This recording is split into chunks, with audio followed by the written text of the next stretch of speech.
Modern American Canasta welcomes you to our tutorial and gameplay on RealCanasta. After watching, we invite you to register to join us for live narrated gameplay with Donna Miller-Small and I, September 3rd, 2025 on 7 p.m. Eastern. Register at bit.ly/Canasta September. The C and the S are capital. If it's after September 3rd and you're watching this, be sure to check out our YouTube channel for many helpful replays of narrated gameplay. And now we're going to switch on over to RealCanasta.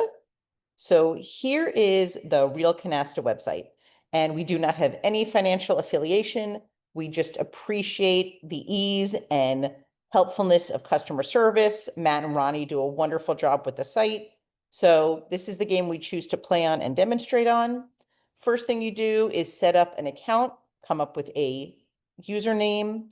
You get a free 2-week free trial if you would like to try it out before you register.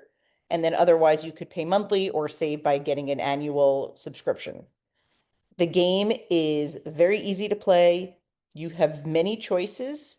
If you want to join a game already in progress, you could click here and pick what speed you want. Slow, medium, or fast. Now, this is for the bots, which are the computer players, or the people. So if you're playing against 3 bots, 3 computers, they will go slower if you click slow versus medium versus fast. If you play with people and you pick fast, they are expecting a fast-paced game. So if you're new and you're not that fast, pick slow, medium, you should know your speed. Fast, people are expecting that the second a card is discarded, you are going to be deciding if you're picking the pack or you're going to pick your card and discard, that there's not going to be a lengthy delay in deciding what you're doing. Then we get to Meld base. The most common Meld base chosen and the way we teach is a Meld base of 5. So that means after opening, you need 5 natural cards before you add either a second or 2 wild cards. So if you have 4 jacks and a 2, you cannot yet add a wild card. You need that 5th jack, and then you could add a second wild card. So you need 5 natural cards before adding a wild card. That's if you do base 5. There's also the options of base 3 and base 2. So those are things to choose before you play. These kick in after you open. When you open, you just need to get your required point counts and at least 1 pure meld. So those are the 2 main questions. You then do a new game. You can start your game, the speed, the initial meld. You could put anybody can join my game. So that means that you would be seen in this lobby area. Or you could choose only friends could find you. Or if you're not going to let anyone join you and you're just kind of practicing, which I'm going to do here so people don't get turned down by joining and I say no, you could do invisible mode. And this way you're just going to be playing with bots. So then you click on start game. You are the bottom screen. So these cards right here, these 13 cards on the bottom is your hand. The player to your right is computer 3, across from you, computer 2, to your left, computer 1. These little blue things right here, I don't know if you could see them, but that I'm pointing to above the maroon and the orange, those are their cards face down. Everything in Canasta goes clockwise. So when you pick a card, it's going to come into your hand. I have it set to automatically take 3s out of my hand and replace them for me. If you are new, you can click on this little gear here. This little wheel is the settings. You can decide if you want the sound on or not. Then there's some other options. You can choose auto sort, auto meld 3s, and current count. Auto sort will automatically put your cards in low to high with wild cards, aces, and 7s either on the left or the right. If you don't do that, when you pick your cards, you could sort them yourselves. Even if you do auto sort them, you could also click on a card and move it around. Just be careful not to move it into the center of the table because then it'll be discarded if it's your turn. Auto melding 3s will prevent you from going for the straight, which is the only special hand that allows a 3. That will automatically replace a 3 when it's your turn and you pick one. And current count will show as you and your team are playing the current count for that deal, for that round. Not the whole game, but just that round. So those are some game options. The other things you could do is you could change what the cards look like. They could be the bigger numbers like that with a smaller image, or they could be the regular size number with a regular size image. Here is a list of the special hands that they recognize. Very important to know and agree when you play in person and to recognize the ones that are accepted online. We do on scoring here, the zip code, we do not believe that the value of that hand, since it's made probably 75 to 80% of all hands, should be the same as, let's say, a pair no wilds. So in our book, Modern American Canasta, the complete guide, we discuss how we value that at 1,500. Also, the dream hand, Canasta is a partner game. We don't feel like any one special hand should completely end the game. So that's another thing we disagree with. Mostly, we are in agreement on 99.9% of the rules with RealCanasta. So that goes with that. And then if you have any questions with help, here are some great frequently asked questions. What are the rules? How do you play with live players? What determines experience? How can you look back? So these are great things to read when you're on your own.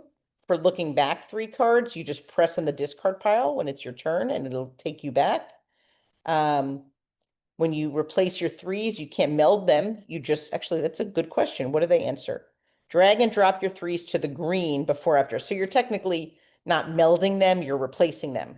You're not putting them as a meld. And then that's the next question. Why can't you meld your 3? So 3s, it's kind of an interesting word. 3s really aren't melded. They're face up and placed on the table. There is no penalty on RealCanasta for mismelding because you are not showing your cards to the other players.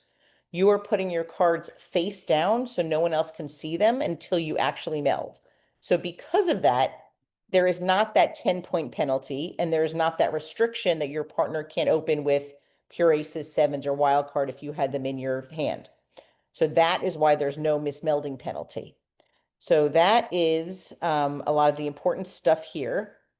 You can declare a special hand. So once you have 14 cards, this little button over here on the bottom left says special hand. I don't have one, but if I click on it, you hear that little bump bump, that raspberry noise. That's just saying, nope, not a special hand. So that will be there even if you don't have a special. So don't think that you're missing not knowing what the special is. So you could move them aces, 7s, and 2s from the left to the right.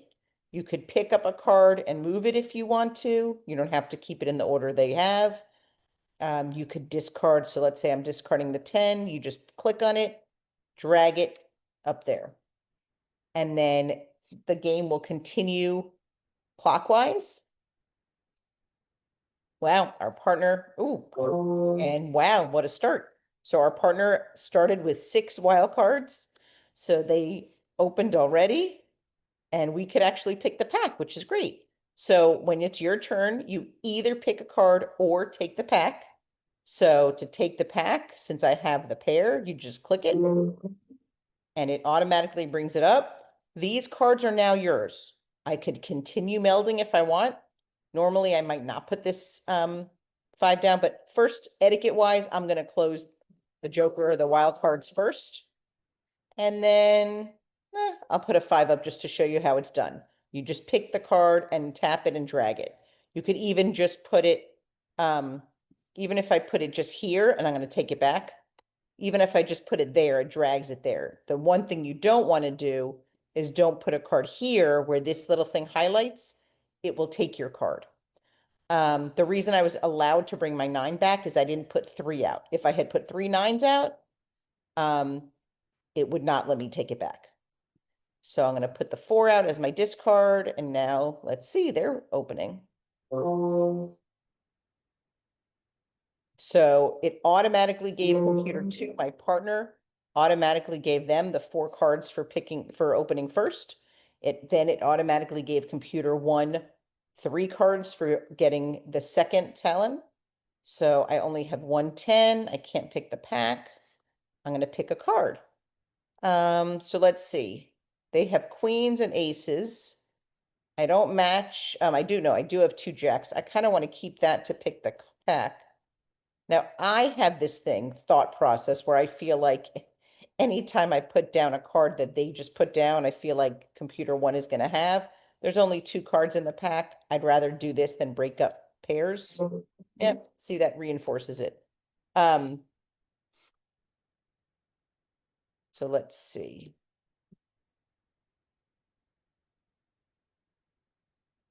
Oh, all right. So now we can take the pack and we cannot, now watch, it won't let me discard an ace because it's an empty tray. It won't let me discard a 7 because it's an empty tray. So I am going to get rid of a 4.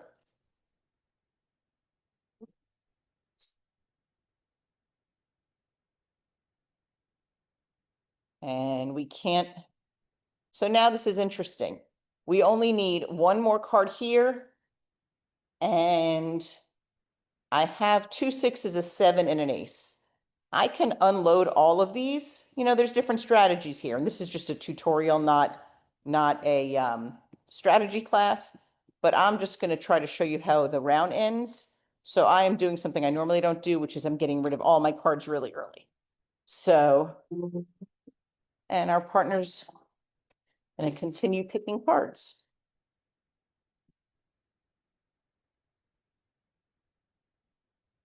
Oh, this is perfect. Another thing that I wanted to show before we wrap this up. So you are allowed to ask your partner 1 time per round to go out. You must ask them before you meld any cards. Now, if you've ever played with me online, you know that I have a pet peeve. Once you meld cards, this ask to go out does not go away. But it's just like if there's a stop sign and there's no policeman around, are you going to run through it? Yes, it's allowed in the sense of you can put a card down and then ask to go out.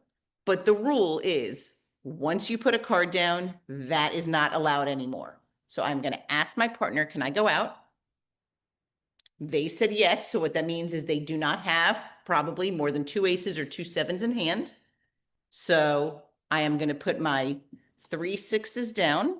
And the reason I could do this is because we have 2 canastas and we don't have open aces, 7s, or wilds. And I'm going to put my last card. Technically, if you go like this and look, this 7 should be face down because it's allowed to be any card. So when I go out and end the round, that card is face down. No one can see it in a real person game. Here, they allow you to see it. So that is an example of how a round works. And then this is the breakdown of the scoring. The round total includes all your 3s, your canastas, your pure. So it's your base score and your card count. The card count, sometimes people say, is it double counting? It is not. Everything in your base score counts pretty much twice. So after you do your base score, you move the 3s out of the way, and then you do your card count. So if you had 3 aces in hand, and that's minus 1,500, when you do your card count, it's still minus 20 per ace. The same thing is if you get we just did the wild card canasta here. We get the points for the wild card canasta, and then when we do our card count, we get all the points for the individual cards. So that's not double counting. That's just the 2 separate baskets of scores.